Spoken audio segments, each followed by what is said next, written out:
Hello everyone, I am Keisha Tolentino and I am here to discuss semantic feature, semantic roles, and different types of lexical relations. Let's start with semantic feature. Semantic features are those properties of words that contribute to their meaning. For example, we have this table is a procedure in analyzing it in terms of semantic feature. We have here different types of entities. For example, table, cow, boy, a woman, girl, and man. And the different features, it can be animated, it is a human, it is a male, it is an adult.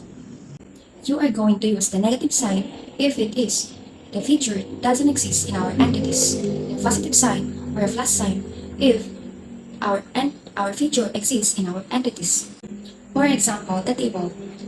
We use the negative sign because it is not animated or hindi gumagalaw. And negative sign for the human because it is not a human. And also, it is also not a man. Example number 2 is the cow. We use the positive sign in animated because it can function or gumagalaw ito. Or it can be animated. And a negative sign in a human because it is not a human. And also a negative sign because it is not a male. And it is also not an adult, so we use the negative sign. Example number 3 is the man. We use the positive sign because it is animated, gumagalaw. And also, it is a human. Positive sign. And it is a male. So, a positive sign. And it is an adult because a man. So, it is a positive sign. Semantic rules. It is the agent, instrument, the theme, the experiencer, the location, the source, and lastly, the goal. And we are going to discuss it one by one. First, the agent. It is the doer of the action. In the sentence, Jenny wrote the letter with my pen. Jenny is the agent because she is the doer of the action. If it is the involved or the affected by the action. In the sentence, Jenny wrote the letter with my pen. The affected by the action is the letter. So our team is the letter.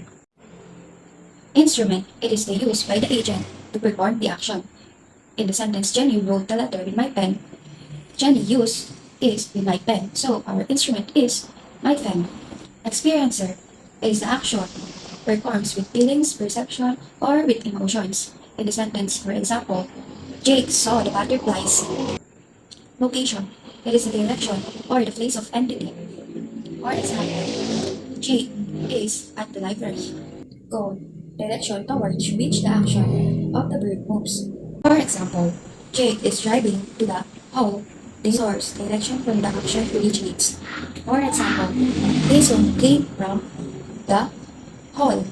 Lexical relationship are the connection established between one word to another. These are the different types of lexical relations. Synonym, similar words of meanings. For example, cab, taxi. Broad or wide. Antonyms, words with opposite meanings. For example, alive, dead. Hyponym, it is they have something in common. For example, dog, animal. Homopony, same pronunciation, different meanings. For example, pear, pear. Homonymy, same spelling, but different meaning. For example, bat, animal, or the bat in baseball bat. Polysemy, it is the multiple meanings. For example, food, it can be a human food or the mountain food. Prototypes, a set of members that represent the group as a whole. For example, the chair is a prototype of furniture. Metonymy, relationship between words, based simply on a close connection with everyday experience. For example, we use roof to represent house. Or collocation, something specific words that we can use in many ways. For example, break. We can use it in break a leg, break the law, or give the change, give it up. Magandang araw, I am Miss Hannah Nicole, Fajardo from BSED-EN-MAIN 4, and we are here to talk about structural ambiguity, recursion, and parse tree. Let us first talk about structural ambiguity. Structural ambiguity is also known as grammatical ambiguity, which happens within a single sentence or a sequence of words that has a presence of two or more possible meanings. Structural ambiguity commonly leads to misunderstanding when the sentence is not constructed properly. An example of this is the professor said on Monday we will have an exam. This is an example of structural ambiguity because a sentence is not constructed properly and it is not easily understood. Another topic is the recursion. Recursion is a mathematical phenomenon applied to linguistics wherein a grammatical sentence structure is repeated within itself again and again. An example of this is the tall, handsome, quiet, and brave guy went surfing. It is an example of recursion because the adjectives in the sentence is repeated again and again. The last topic is the parse tree or the tree diagram. It is the newer method of diagramming sentences that is most commonly used by academic professionals or linguists. The tree diagram is divided into two parts. They are the subject as the noun phrase and the predicate as the verb phrase. Here's a list of the most common symbols and abbreviations used in diagramming. Now, it's time to diagram a sentence.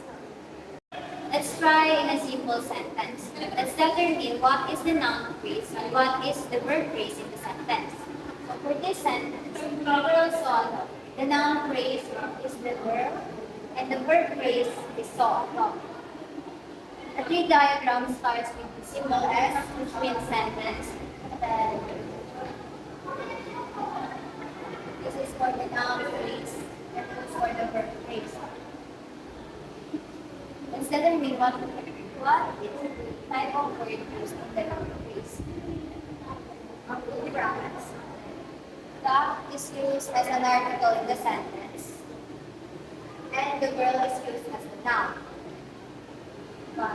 For the verb phrase, so is used as the verb, as the article, dog as the noun.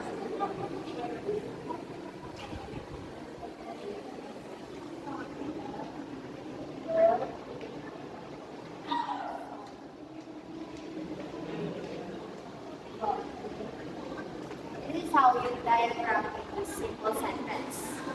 For the last example, let us try to diagram a compound complex sentence.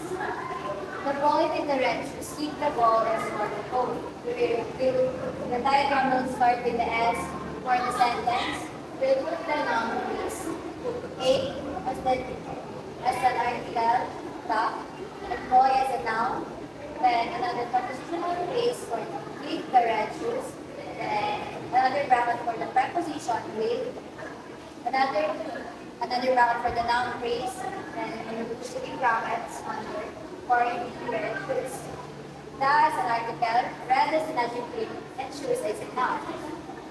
Another bracket for the verb phrase for the hit the ball. Then we will put down the verb or with another noun phrase for the ball. Then the as an article and ball as a noun. Another bracket for the conjunction use, which is the head. Then another bracket for the verb phrase for the go.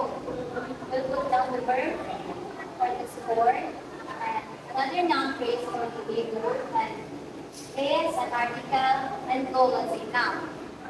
That's how we diagram this sentence.